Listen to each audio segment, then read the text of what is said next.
My mother raised her wine glass and the table went quiet. "We invited you here because family forgives," she said. "But let's be honest, Felicity. Your little wedding was embarrassing. For all of us." 14 people at that table. 14 people who had just watched Sophie Watson pivot a toast into something else entirely. I kept my hands flat on the white linen. I did not move them. The smell of her pot roast still hung in the air, heavy and sweet, the one she made for occasions she decided mattered. A fork scraped a plate somewhere to my left. That was the only sound for a moment. That one fork, and then nothing. A courthouse. She said it the way you'd say a bus station. You didn't even give us the courtesy of an invitation. Your own mother, Cousin Amy, was studying her bread roll like it held instructions. Uncle Richard cleared his throat once, quietly, the way men do at that table when they want to register discomfort without involving themselves. My father, Owen, sat at the far end with his hands wrapped around his water glass, looking at a point somewhere between the centerpiece and the wall.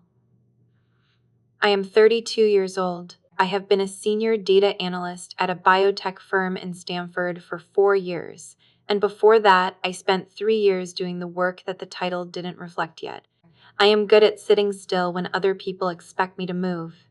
Your father couldn't tell his golf partners, my mother continued. She had found her rhythm now. We had to say you eloped. She let that word sit there. Eloped.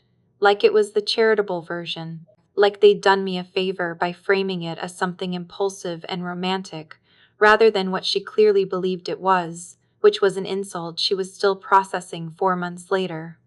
"At least," she said, "eloping sounds intentional." My brother Jackson was across from me, leaning back in his chair with that easy sprawl he'd had since we were teenagers, the posture of a man who has never once worried about taking up too much space.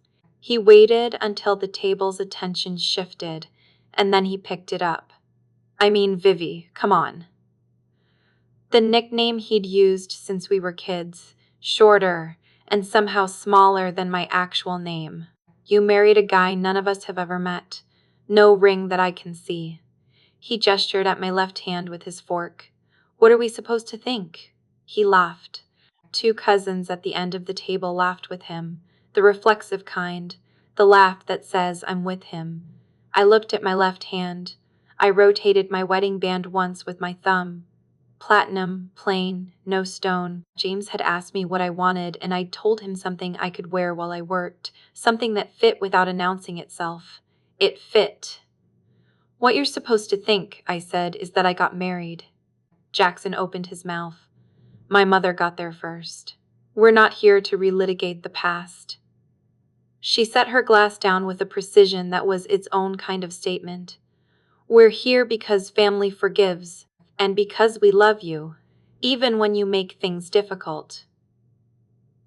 The table resumed. "That's the thing about my family at a dinner table, they have a gift for resuming." Someone asked my father about his handicap. Patricia, my mother's oldest friend, asked Jackson about his business. The conversation moved around me the way water moves around a stone, and I sat in the middle of it and ate my pot roast and thought about a voicemail I'd received 2 years ago. I hadn't thought about it in months, but sitting there while my mother smiled at Patricia across the table, it came back in full. An attorney I didn't recognize, a woman with a careful voice, calling to ask me to confirm my interest in a property in Westport. Grandma Mary's house. I'd called back the next day. The man who answered said Sophie Watson had already been in contact, and that her daughter had indicated no interest in the matter. I'd stood in my kitchen in Stanford with my phone in my hand and tried to make sense of that. I hadn't indicated anything. I hadn't spoken to anyone. I hadn't even known there was anything to indicate an interest in. I'd let it go eventually. The way you let go of things you can't quite explain, filed it somewhere in the back of my mind under things that didn't add up. It had stayed there, waiting. After dessert, my mother touched my arm as people were pushing back their chairs. "Step into the kitchen with me for a minute." Her kitchen smelled like dish soap and the last of the roast. The overhead light was brighter than the dining room, more functional, and in it my mother looked exactly like what she was, a woman who had spent the evening performing and was now ready to conduct business. On the counter beside the stove, placed with the casualness of something that had always been there, was a manila envelope. "The house needs work," she said. "The roof had problems last winter. The pipes in the east bathroom. It's a lot to manage, and your father and I aren't getting younger." She nudged the envelope toward me with 2 fingers. "Since you have your own life now, your own home, it makes sense to simplify things. Sign your portion over. Keep it in the family." I picked up the envelope. It was heavier than it looked. I turned it in my hands, feeling the edges, the slight stiffness of the papers inside. "I'll look it over," I said. She smiled, the warm one, the one that reached her eyes when she believed she'd gotten what she wanted. I tucked the envelope under my arm and collected my purse from the counter. Before I put my coat on, I checked my wallet out of habit, the small zip pocket in the front where I kept things I didn't want to lose. My license, a folded receipt from a hardware store, and behind those, slightly bent at one corner, a Polaroid photograph. 2 people on the steps of a courthouse, squinting into an October afternoon. The court clerk had taken it on her own phone and printed it before we left. She'd handed it to me and said, "You two look happy." James had written our names on the back in blue pen, his handwriting neater than mine. It was the only photograph from my wedding. I had never framed it. I pressed the wallet back into my coat pocket and said my goodbyes, and drove the 40 minutes back to Stamford with the envelope on the passenger seat the whole way. James was at the kitchen table when I got home, a book open in front of him that he wasn't reading. He looked up when I came through the door. I put the envelope on the table between us. "It's worse than we thought," I said. "They have the paperwork ready." He looked at the envelope. He looked at me. "How far along?" "Far enough that she had it sitting on the kitchen counter after dinner," I said, "like she'd just happened to leave it there." James was quiet for a moment. Outside, a car passed, and the sound faded, and the kitchen settled back into its late-night quiet. "Do you want to open it tonight?" I was already pulling out a chair. I read every page that night. James made tea at some point and set a mug near my elbow without saying anything. The kitchen table had become a kind of workspace. The documents from the envelope spread in 2 separate groupings, my mother's papers on the left and next to them. The originals I had printed and kept in a file folder at the back of my desk drawer. I had requested those originals 8 months ago, after Jackson called me out of nowhere one Sunday, asking if I'd thought any more about the house situation. It was the first time he'd ever brought it up directly. Something about the question didn't sit right, and the next morning I called Mary's estate attorney and asked for a full copy of the probate file. I hadn't told anyone I'd done it. The documents looked right at first pass. Same property address, same legal header, same description of the Westport house with its 4 bedrooms and its colonial-style facade and its east bathroom that had needed pipework twice in the last decade. I had learned enough about real estate transfer language in the weeks after Mary's attorney first called my cell phone to read these pages without stumbling. It had taken me 2 evenings and a lot of coffee, but I had done it the way I did most things. I didn't know yet, carefully, and without telling anyone I was learning. I have a habit from work, built over years of catching errors in data sets that other people swore were clean. I check the small things before I trust the large ones. Numbers at the edges of spreadsheets, column headers, units of measurement that seem right, until you realize 2 rows are using different scales. It is the kind of attention that looks like slowness until it finds something. I set my mother's transfer form beside the original and read both signatures. They were close. Whoever had done it was patient and had practiced. The loops of the F, the angle of the W, even the small curl at the end of the Y in Watson. All of it was close enough that you'd accept it if you weren't looking for a reason not to. But my middle name is Louise. It has always been Louise. Felicity Louise Watson, named for my father's mother, who died when I was 4, and whom I remember only as a photograph on a shelf and the story my father used to tell about her garden. I had signed that name on exactly 1 legal document in my adult life, a lease agreement for an apartment in Hartford when I was 24 years old. I knew what my full signature looked like. I had stared at it for long enough. The document in my mother's envelope said Felicity M. Watson. I photographed both pages with my phone, then photographed them again from a slightly different angle to make sure the light was flat and the text was readable. James had come back to the table by then. He looked at what I was holding and then at me. "Someone forged my name," I said. He didn't answer immediately. He looked at both documents for a long moment, his eyes moving between them the way mine had, finding the same letter I had found. "The middle initial?" he said. "M instead of L." He sat back. "You already have the originals," he said. "I've had them for 8 months. He was quiet again, not the quiet of someone who doesn't know what to say, but the quiet of someone who is deciding what matters most to say first. "We photograph everything," he said, "both sets exactly as they are, and then you put your mother's copies back in the envelope." We did that. James labeled the files by date and version. I refolded every page and slid the envelope closed and left it on the corner of the table where it had been. Then I sat there for a while thinking about my grandmother.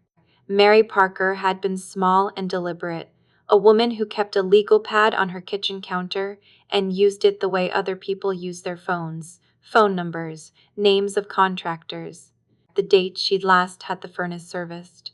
She drove a 10-year-old Buick and wore her hair the same way for 30 years, and had opinions about asparagus preparation that she was not shy about sharing. She had also been, for as long as I could remember, the only person in my family who came to things. She came to my science fair in the 7th grade.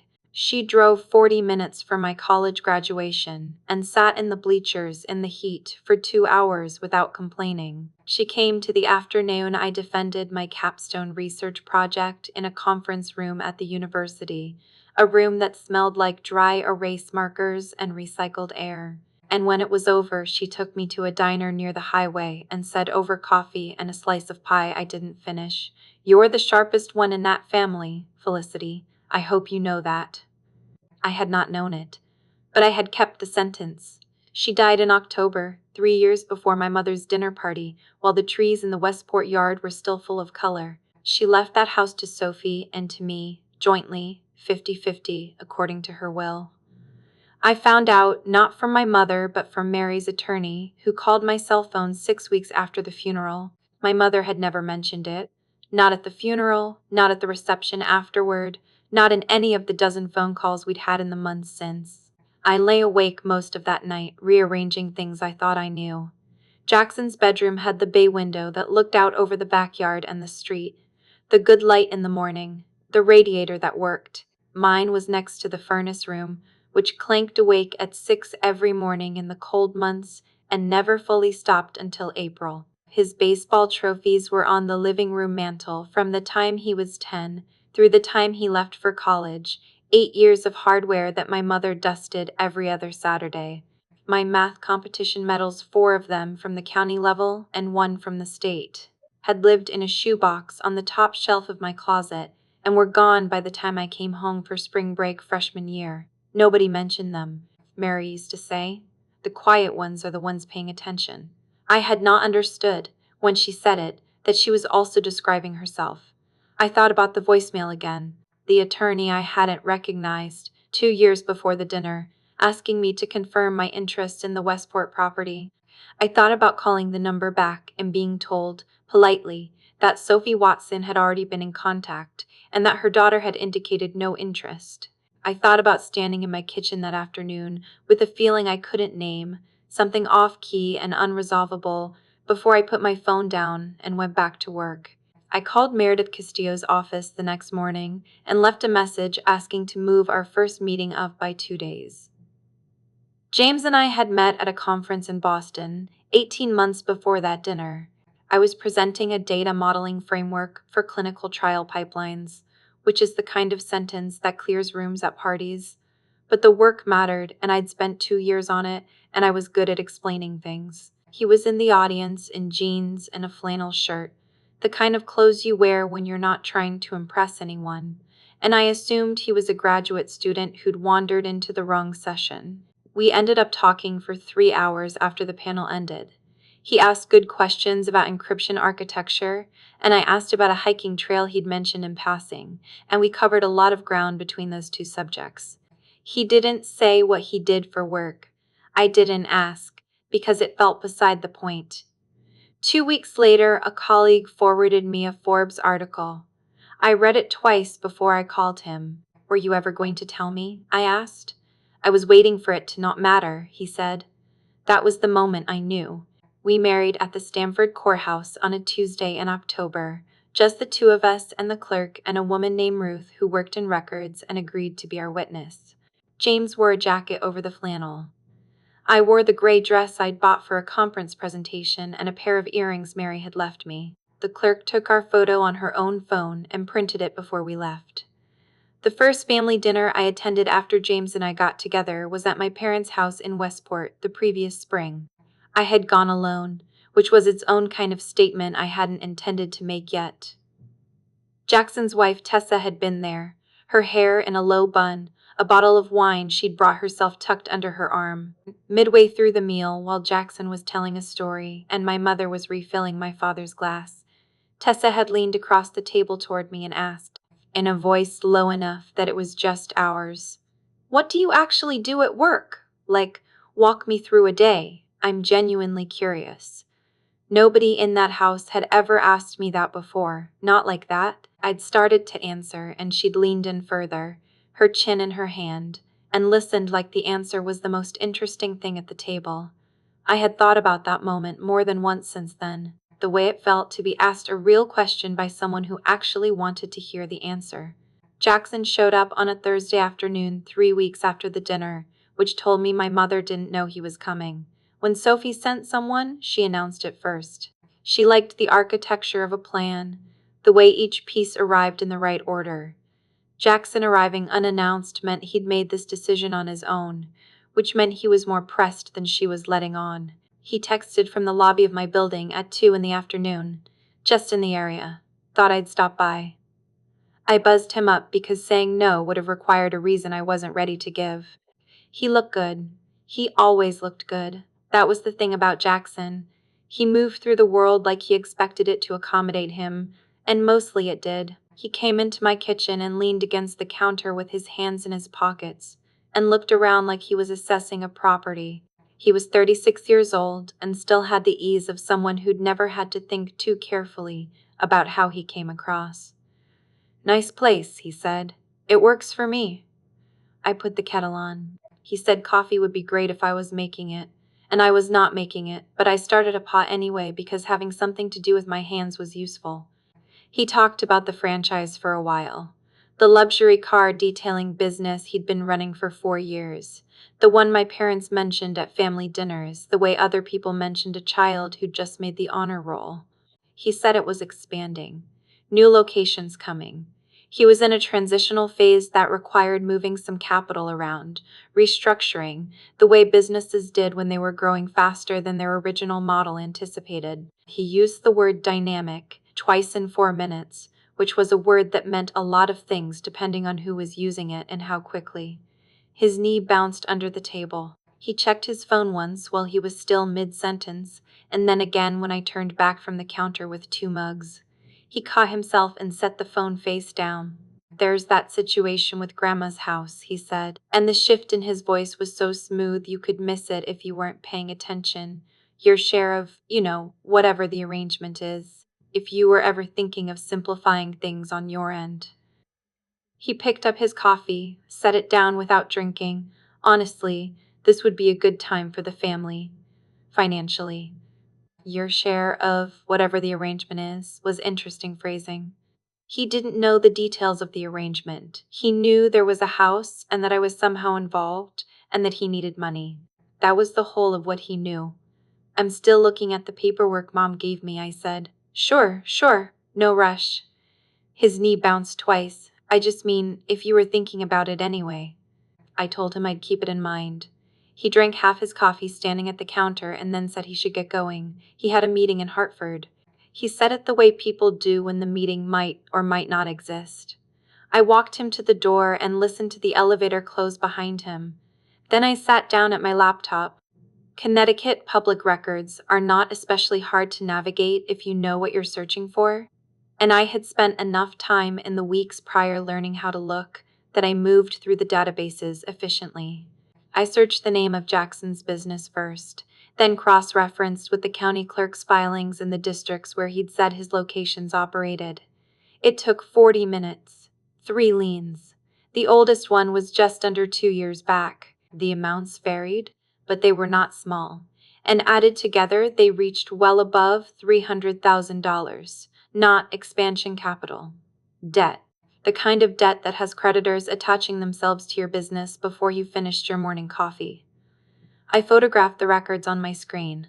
I added them to the folder on my laptop labeled with a string of numbers that meant nothing to anyone scrolling past it.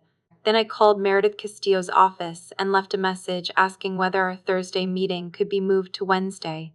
My mother called that evening at 7:15. The dinner party voice was gone. In its place was the voice she kept for conversations where warmth had already been tried and had not worked. A register I knew from my teenage years, quieter than her public voice, more precise. It did not raise itself. It did not need to. "Felicity," she said, "you've been difficult about this." "I haven't responded yet. I said I'd look it over. You've had the envelope for 3 weeks." "I've been busy." "You're always busy." A pause. She was good at pauses. They were full of things she chose not to say out loud, which made them heavier than the things she did say. "Your grandmother did not want that house to go to strangers. She wanted it to stay in the family. You know that. You know what she would have wanted." I knew what Grandma Mary had wanted.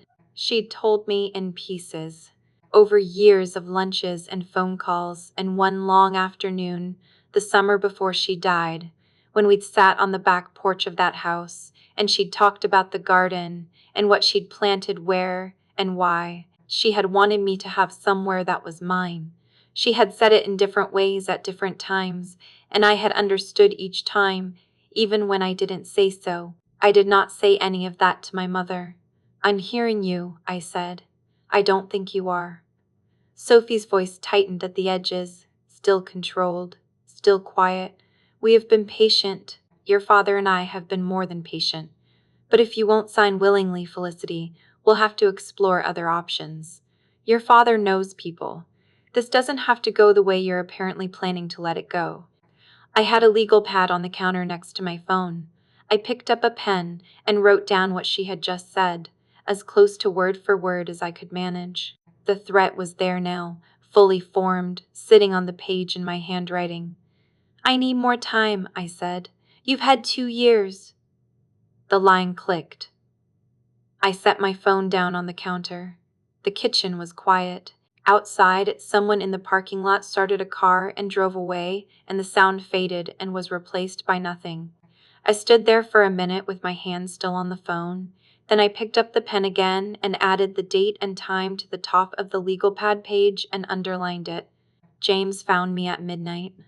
I was at the kitchen table with the forged transfer form in front of me and the legal pad beside it, both of them under the overhead light. He'd been in the other room, and I hadn't heard him come down the hall. He sat across from me without turning on any other lights. I turned the legal pad around so he could read it. He read it twice. Then he looked up. "What do you want to do?" he asked. "I want Meredith," I said. "She knows Connecticut real estate law better than anyone I've found. And I want someone in that office who's worked with property fraud before." I pulled the legal pad back toward me. I'm done being the one who keeps the peace in this family. It hasn't served me, and it hasn't been peace. James nodded once, slowly, the nod of someone who'd been waiting for this sentence without knowing he was waiting for it. "Then call her in the morning," he said. "I already have a meeting scheduled," I said. "Wednesday at 9. He looked at me for a moment in the way he sometimes did, like he was seeing something he'd known was there and was glad to find it confirmed. Then he reached across the table and moved the legal pad out from under the light so I could actually see his face. "Come to bed," he said, "in a minute." He left the light on for me when he went back down the hall. I sat there a little while longer, with the forged document and the threat and the date I'd underlined. And I thought about my grandmother on the porch with the garden behind her, talking about what she'd planted and why. She had always believed the quiet ones were paying attention. She had not been wrong. Meredith Castillo's office was on the 14th floor of a building in downtown Hartford, with a view of the Connecticut River on clear days and a waiting room that smelled like good coffee and the particular kind of calm that costs money to maintain. Her assistant offered me water when I arrived. I said yes, and then didn't touch it. Meredith came out to meet me exactly on time, which I appreciated more than I expected to. She was in her late 40s, trim and direct, the kind of woman who had stopped making space for uncertainty sometime in her 30s and never looked back. She shook my hand and led me into her office and closed the door, and I spread everything I had across her conference table. Both sets of documents, the originals from the estate attorney and the copies from my mother's manila envelope, the photographs I'd taken with my phone, the legal pad with my mother's exact words from the phone call, dated and underlined, the public records on Jackson's business liens, all of it. Meredith read in silence. She had a way of being still while she read that made you feel like the room had gotten quieter. Not because she was doing anything to make it quiet, but because she was so completely inside the work that everything else receded around her. After about 12 minutes, she set down the transfer forms and looked at me. "This is textbook," she said. "Whoever did this assumed you'd never check." I almost didn't. She picked up the page with the forged signature again and held it next to the original, looked at the middle initial for a moment, set them both down. "I want a forensic handwriting analyst on the signature," she said. "Someone whose report is court admissible. I'll tell you who to use." She pulled a legal pad toward her and began writing. "I'm also going to pull records from the county clerk's office, the transfer filing, anything associated with the property since the probate closed. If there are other documents, I want to find them before anyone tells us they exist." "How long will that take?" The analyst, 2 to 3 weeks depending on their calendar. The clerk's records, I can start pulling today. She looked up. "You did the right thing by keeping the originals." "I wasn't sure why I was keeping them at the time," I said. "It just seemed like the kind of thing you didn't let out of your possession." Meredith looked at me for a moment with an expression that was not quite a smile but was somewhere near it. "Most people don't know that instinctively," she said. "It makes my job considerably harder when they don't." I left her office with a list of next steps and the specific name of a forensic document examiner in New Haven, and I drove back to Stamford feeling something I could not immediately name. Not better, exactly. More like the ground had gotten solid under a particular patch of floor that had been unsteady for months. 3 days later, Meredith called my cell at 4 in the afternoon. I was in the parking structure beneath my office building, walking to my car after a late meeting. I answered on the second ring. "I found something else," she said, in the voice she used when the thing she'd found was worth giving its proper weight. "A second document, a notarized affidavit, filed with the estate attorney's office approximately 8 months after your grandmother's death. It states that Felicity Louise Watson verbally declined her share of the Westport property and requested that her portion be transferred to the remaining co-owner." I stopped walking. "I didn't sign any affidavit," I said. "The affidavit doesn't have your signature on it," Meredith said. "It's a witness affidavit. It attests to the verbal declination. It was signed by a witness who was present." "Who?" A pause. Short. Precise. "Owen Watson," she said. "Your father." The parking structure had that particular sound garages have at 4 in the afternoon, the low hum of ventilation, the occasional distant echo of a car on a different level. I stood next to my car with my key in my hand. "His signature is real?" I asked. "I had a brief comparison done as a preliminary measure," she said. "It's consistent with other documents bearing his name. If you have samples of his handwriting you'd be comfortable providing, I'd like to do a more thorough comparison. But preliminary indications are that yes, it's his." I thanked her. I said I'd be in touch. I ended the call. I know my father's handwriting. He'd written me birthday cards every year until I was in college. The same blue pen, the same even-spaced letters. The O in Owen, that leaned slightly to the right because of an old injury to his right wrist that had never quite healed straight. I had watched him sign his name at the bottom of documents at the kitchen table when I was a child. His signature was as familiar to me as his face. He had sat in a room and watched someone write my name on a document. He had known what the document was, and then he had signed his name to it as a witness. I sat in my car for 40 minutes. I wasn't going anywhere in particular. I just sat there with the engine off and the key in my lap and the parking structure's fluorescent light coming through the windshield. The garage had a particular smell at that hour, oil and concrete and the metallic cold of a space that never warmed up properly, even in autumn. The fluorescent tube above my parking space had a flicker to it, a slow, irregular pulse that I'd never noticed in all the months I'd parked there. I thought about the birthday cards. He had written me one every year from the time I was 6 until my first year of college, always in a blue pen, always with the same careful, even letters, the same way of rounding the lowercase a, so it looked almost like a small hand pressed flat. He had bad penmanship in every other respect, but birthday cards he'd taken seriously. I had kept some of them. Not all, but some. They were in a shoebox in the Stanford condo, the same shelf where my math medals used to live, and I had not looked at them in years. At some point, I noticed my hands had gone cold, and I put them between my knees.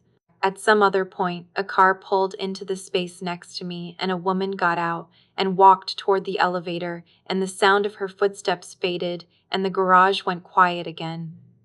Then I called James. He answered on the first ring. My dad signed it, I said.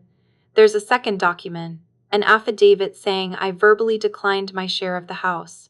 He signed it as a witness. He watched them put my name on that paperwork and he signed his name underneath it.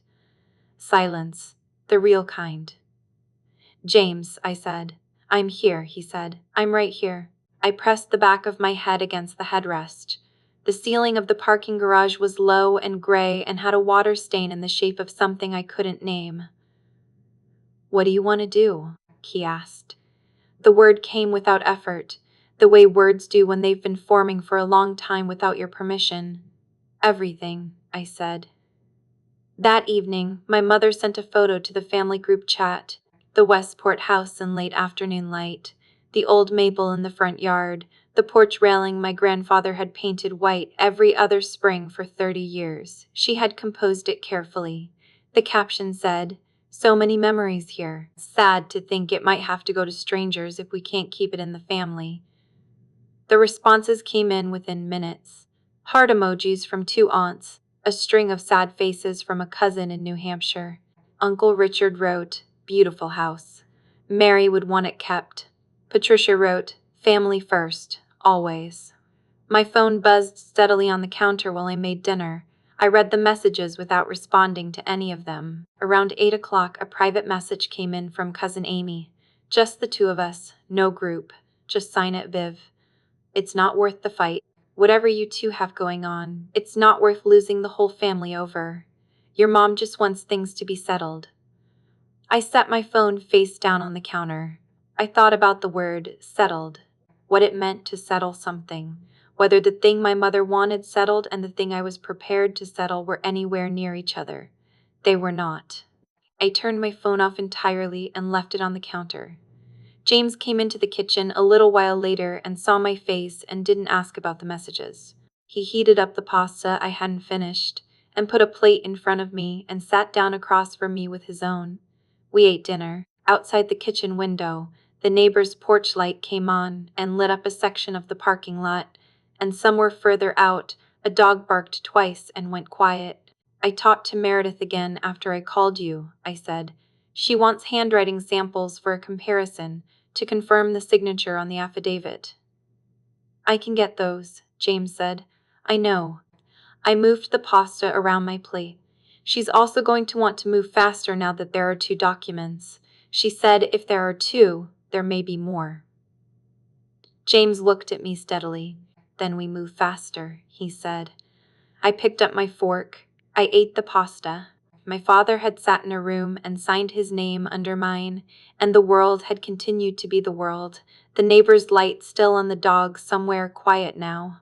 James across from me with his sleeves pushed up, and tomorrow Meredith would go back to the county clerk's office and pull more records, and I would call the forensic examiner in New Haven and schedule an appointment. And one careful step at a time, we would find out exactly how many documents there were. The forensic examiner's report arrived on a Thursday morning, 41 pages in a cream-colored envelope that my assistant set on my desk without comment. I closed my office door before I opened it. The language was technical and precise, the kind of prose that had been stripped of everything unnecessary over many years of courtroom use. Ink composition analysis. Pressure mapping. Baseline angle comparisons across 17 letter pairs. The conclusion was on page 3, and again on page 39, stated the same way in both places. The signature appearing on the transfer form was not produced by the same individual who produced the comparison samples. Someone had forged my name. 41 pages said so in language a jury could follow. I called Meredith from my car in the parking structure below my building, which had become, without my planning it, the place where I made the calls I didn't want an audience for. "The report is everything we needed," she said, when I'd read her the conclusion.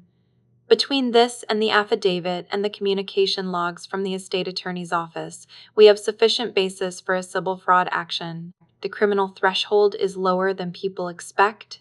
Your mother could face felony forgery charges under Connecticut statute. Your father, as a knowing witness to a fraudulent instrument, could face accessory liability." I looked at the parking structure wall, a strip of yellow paint on the concrete pillar, a crack running through it from floor to ceiling.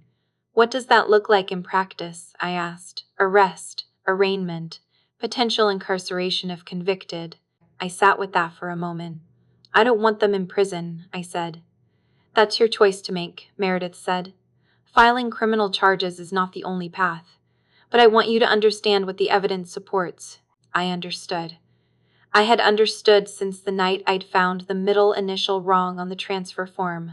The question I'd been sitting with, the one I hadn't been able to fully answer until right now, was what I actually wanted out of all of it, not what was legally available.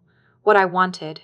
"I want the truth said out loud," I said, "in front of everyone who sat at that table and watched my mother give a toast about forgiveness. I want them all in the room when the truth lands." Meredith was quiet for a moment. "Then we build for that," she said. "My mother came to my apartment 11 days after that call. She didn't knock. She called from the lobby at 10:30 on a Saturday morning and said she was in the area and had something for me. I stood at my intercom for a moment, thought about it, and buzzed her up, because turning her away would have required an explanation, and the time for explanations had not come yet. She arrived at my door looking immaculate, which she always did, but there was a particular care to it today. The kind of effort that says I want you to see me as someone who has everything in order. She was wearing the gray cashmere she reserved for occasions she considered important. In her hands she carried a blue tin with a lid, the kind shortbread comes in, and she had baked it herself because my mother baked things when she wanted to appear generous without owing you anything. I let her in. She sat on my kitchen table and set the tin down and folded her hands on top of it. When Sophie Watson lowered her voice, that was when to pay attention. The loud version was performance. This version, the quiet, even, measured one, was the instrument she used when she believed she held something over you and was being patient about using it. "We're worried about you," she said. "Your father and I. You've been pulling away from the family, from all of us." She paused. "We think it's James. Men in his position, Felicity. They change the people around them. You may not see it yet." "I'm fine," I said. She nodded slowly, as though I'd confirmed something she already suspected. Then she looked at the tin, then back at me. "If the concern is financial," she said gently, "the way you'd hand someone something breakable. If you've hired someone and you're worried about what it's costing you, we can cover that. Whatever your legal fees are. Just sign the form, and this is over. All of it. We go back to being a family. The kitchen was very quiet. I stood up. I walked to the front door and opened it. Sophie looked at the open door. She looked at me. Something moved across her face. Not surprise exactly. More like the adjustment you make when a plan that was working stops working, and you have to decide whether to escalate or retreat. She chose retreat, which meant she still believed there was time. She picked up the shortbread tin. She stood, walked to the door, stopped just past the threshold. "You're making a mistake," she said. "Thank you for the shortbread," I said. She walked to the elevator. I closed the door and turned the deadbolt, and I stood there for a moment with my hand on it, feeling the solidity of the lock mechanism, the particular finality of that sound. Then I called Meredith. "She just came to my apartment and offered to pay my legal fees to sign the form," I said. "In cash, presumably, and quietly." A beat of silence. "That's either desperation or arrogance," Meredith said. "In my experience with this type of case, it tends to be both. We need to move faster." "I agree," she said. "I'll have the complete package ready within the week." The IPO news broke on a Tuesday. I found out the way I found out most news. My phone started behaving differently. It began at 7 in the morning with a text from a college friend I hadn't spoken to in 2 years, and by 8:30 I had 14 unread messages and 2 voicemails from numbers I didn't recognize. I made coffee and stood at the kitchen window and scrolled through, and there was James's face on the CNBC website and on Bloomberg and in a Wall Street Journal story that had gone live sometime overnight. The headline used the word billionaire twice in 2 sentences.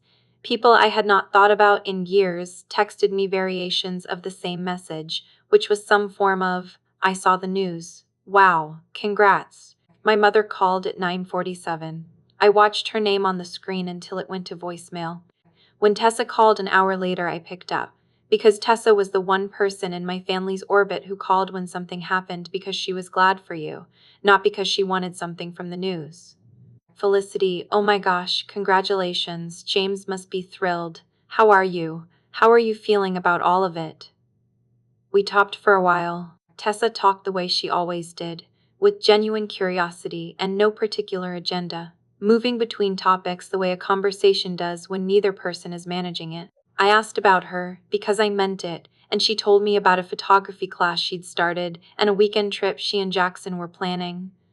"Your mom must be so excited," she said. "She's been planning this whole family dinner, you know. A celebration. She's got a caterer coming and everything. She even sent the invitations before the news broke." She laughed a little. "She's so organized, honestly. I could never." I held the phone and kept my voice exactly where it was. "That sounds like her," I said. "You're going to come, right? It'll be good to have everybody together." "I wouldn't miss it," I said. We said goodbye warmly. I set my phone on the counter and stood in the kitchen for a long moment with my hands at my sides. My mother had the caterer booked before the IPO news. The dinner was not a celebration. The dinner had been planned weeks before there was anything to celebrate, scheduled around a document on a kitchen counter and an expectation that social pressure, applied in front of enough witnesses, would produce a signature. It was the same dinner as before, a different table, the same envelope. I picked up my phone and called Meredith. "I know when and where," I said. "The second dinner." She had it planned before the IPO news. "It's not a celebration, it's another signing." "When?" I checked the text my mother had sent 3 days earlier with the date. 3 weeks from Saturday. That's enough time," Meredith said. "I'll have everything ready." "Good," I said. "Let's be ready." Meredith's conference table, 3 days before the dinner, looked like the inside of a mind that had been working on a problem for a very long time, and had finally put all its thinking in one place. The forged transfer form was on the left. Beside it, the original from the estate attorney's files. Beside those, my own signature on 3 separate authenticated documents, 2 from my biotech firm and 1 from the Hartford lease I'd signed at 24, so the comparison had multiple reference points. Next to those, the forensic report in its cream envelope. Then the communication logs Meredith had pulled from the estate attorney's office, organized by date. Then the public records on Jackson's business liens, 3 separate filings, the totals written out on a single summary sheet. Then the original will, the one with both my name and my mother's listed as co-owners, in the language Mary's attorney had drafted, and which had been notarized and filed with the probate court before my mother had any opportunity to reinterpret it. Meredith was organizing the leather portfolio when I arrived. She did not look up immediately. She was finishing the page order in the second tabbed section, and she wanted to finish it. "Everything is court ready," she said when she was done. "The analyst's report is the centerpiece, but the communication logs are what establish intent. It's not enough to prove the signature was forged. You also need to show she knew it was forged and took steps to conceal it. The 4 phone calls to the estate attorney in 2 weeks do that very effectively." "Can you walk me through how you'd present it?" I asked. She did. For the next 40 minutes, she showed me the order she planned to use, which documents would come out first, which were held back for the second wave, which one she intended to read aloud from. She was calm, in the way that courtrooms require calmness, not the absence of feeling, but its careful management. "We could file," she said, as we were putting everything back into the portfolio. "You don't have to do this at a dinner table. We could file the civil claim Monday and let the legal process do the rest." I thought about 14 people at a dining table, my mother's wineglass raised. The word eloped, settling over the room like something she'd dropped on purpose. "They used the family table to humiliate me," I said. "I'm going to use the same table to tell the truth." Meredith picked up the portfolio and set it beside her chair. "Then I'll see you Saturday," she said. Carol called that evening. Mary's sister was 71 years old and lived 40 minutes from the Westport house in a ranch-style home she'd shared with her husband until he passed 8 years ago. She and Mary had been the kind of sisters who talked every Sunday, and Carol had been at Mary's bedside when she died. And she was one of the only people left alive who had known Mary the way I had known her, not as the family matriarch or the woman who left the house, but as a person with opinions and a legal pad in her kitchen and a way of watching things that other people missed. "I got the invitation for Saturday," she said, "the dinner at Sophie's." "I know. I'll be there." A pause. Carol had a particular quality of silence, the kind that held something it was deciding whether to say. "Felicity," she said, "your grandmother told me something, about a year before she died. She said she was worried that Sophie would find a way to push you out of the house. Not right away, over time. She said she knew how Sophie worked, and she was worried she hadn't been careful enough with the documents. She made me promise to watch for it." Another pause. I think I'd been watching too quietly. The kitchen of my Stamford condo was very still around me. "Whatever you're planning for Saturday," Carol said, "I want you to know I'll be at that table." I didn't tell her what was in the leather portfolio.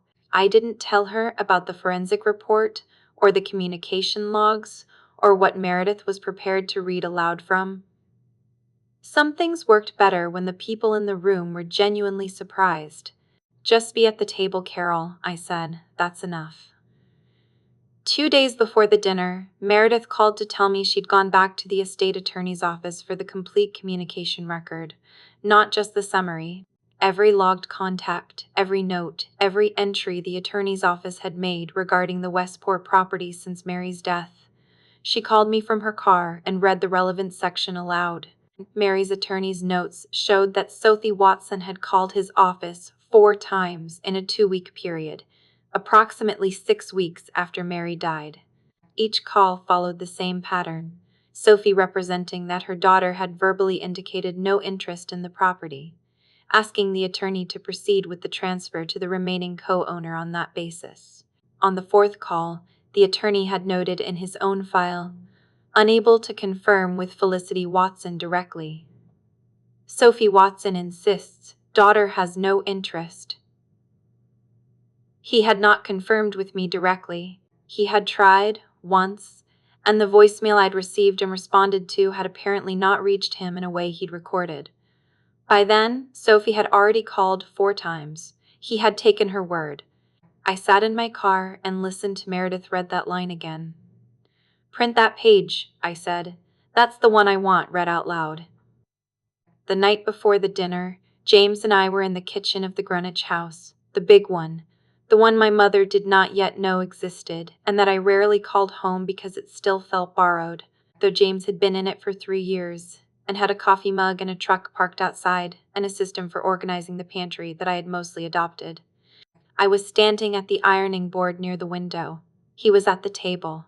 I pressed the collar of the gray dress first, then the sleeves. It was the same dress I'd worn to Mary's funeral. I had not worn it since. It still fit the same way, which was good, which meant I did not have to think about what to wear. "What if your father breaks?" James said. He'd been reading but had set the book down. I moved the iron along the second sleeve. "I'll give him 1 chance," I said. 1. If he chooses to tell the truth in front of everyone, I'll keep the door open. "And your mother?" I set the iron upright and let it rest.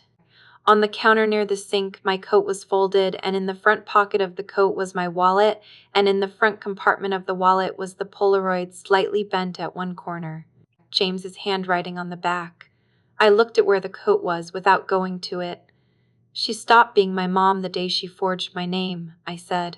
James didn't say anything.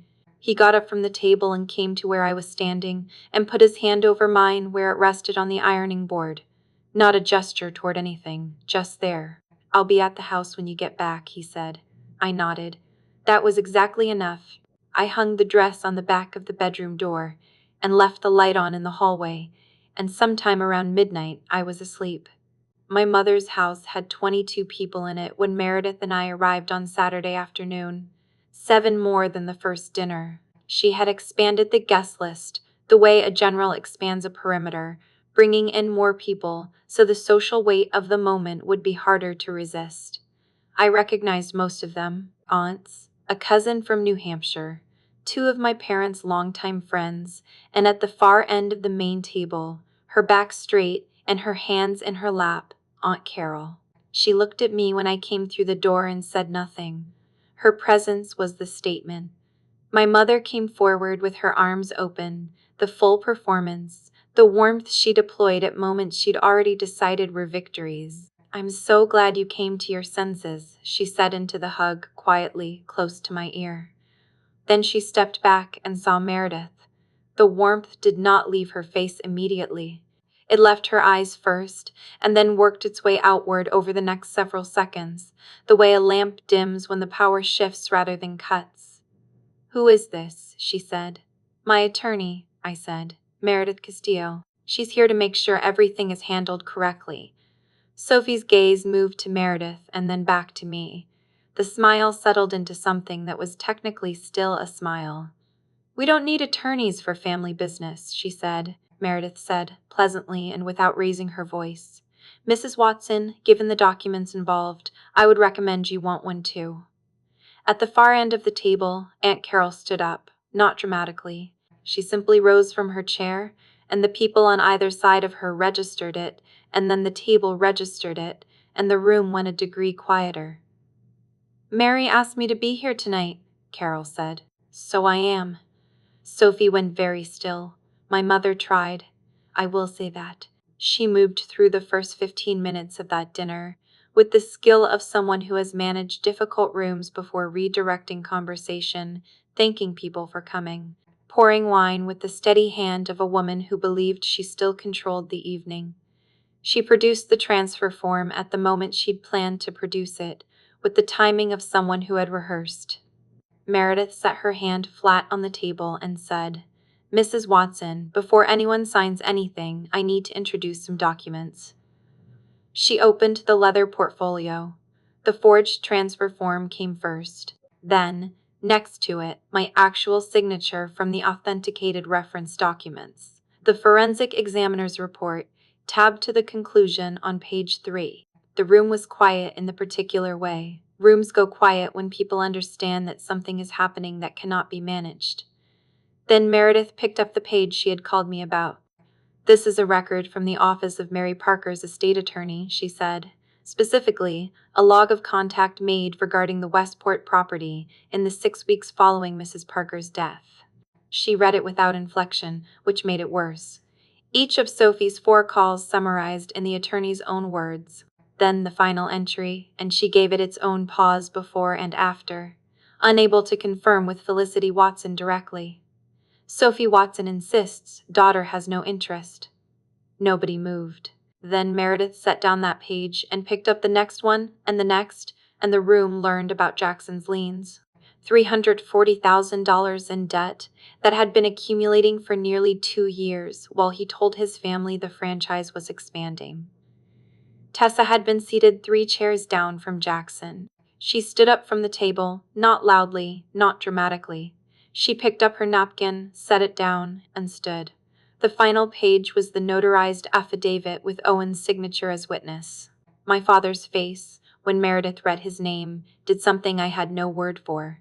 It was not surprise. It was the face of a man watching a thing he'd buried being dug up in a room full of people. My mother recovered first. "This is ridiculous, Felicity. You're embarrassing yourself." Meredith looked at her with the expression of someone who has said difficult things in difficult rooms for a long time and has developed a specific kind of patience for moments like this one. "Mrs. Watson, forgery of a real estate transfer document in Connecticut is a Class D felony. I am not the one you should be worried about embarrassing." I turned to my father. The room was quiet, in a way I had never heard a room be quiet before. Not the quiet of people waiting for something, the quiet of people who have just witnessed something and have not yet decided what to do with it. "Dad," I said, "you signed it. You watched her put my name on that document, and you signed yours underneath it as a witness." Owen looked at Sophie, then at me. His mouth opened. My mother said, "Owen, don't say a word." "One chance," I said. I kept my voice level. "Tell me the truth, right now, in front of everyone here, and I'll keep the door open between us." He looked at the tablecloth. For a long moment, he simply looked at the tablecloth. "Your mother," he said finally. "She said it was what Mary would have wanted. It was not an admission. It was not an apology. It was a man handing back the question instead of answering it." I nodded once. I stood up. I picked at my coat from the back of my chair. "That's what I thought," I said. The room did not stay quiet long. My mother had built her entire life around knowing when a room was slipping away from her, and she made her move before the silence could settle into something permanent. She turned to the table, not to me, to the 22 people who were still seated, and she spread her hands in a gesture that said, "You all see what is being done here. She married money," my mother said, "and now she thinks she's better than us." Her voice was controlled, careful. She was not shouting. She never shouted when she could help it. "This has nothing to do with the house. This is about what she thinks she's become." No one responded. That was the moment I knew the room had already shifted. At the first dinner, there would have been murmurs, agreement, someone reaching to refill a glass so they'd have something to do with their hands. Here, there was nothing. Patricia looked at the table. Uncle Richard sat very still. The cousin from New Hampshire had her phone in her lap and was not looking at either of us. From the far end of the table, Aunt Carol was still standing. She had not sat down since she rose from her chair during the arrivals. She had stood through all of it, quietly, without speaking, and the table had registered her standing the entire time. She was 71 years old, and she was the last person alive who had known Mary Watson Parker the way I had, and she had not said a word, and that had carried its own weight. Now she said, "Sophie, Mary told me, about a year before she died, that she was worried about exactly this." My mother's expression did not change, but her hands, which were still spread on the table in the explanatory gesture she'd used to address the room, closed, slowly, into her lap. Carol sat back down. Jackson cleared his throat. He had been very quiet since the liens were named, which was not like him, but there was a quality to his quiet that I recognized, the quality of a man recalculating, looking for an angle that still existed. Vivi, he said, the nickname softer this time, no performance behind it. Come on, we can work this out, whatever it takes.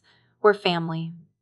You owe $340,000, I said, and you have not been able to say that out loud to one person in this room who loves you. Jackson's jaw moved. Tessa picked up her coat from the back of her chair. She didn't say anything. She didn't look at Jackson.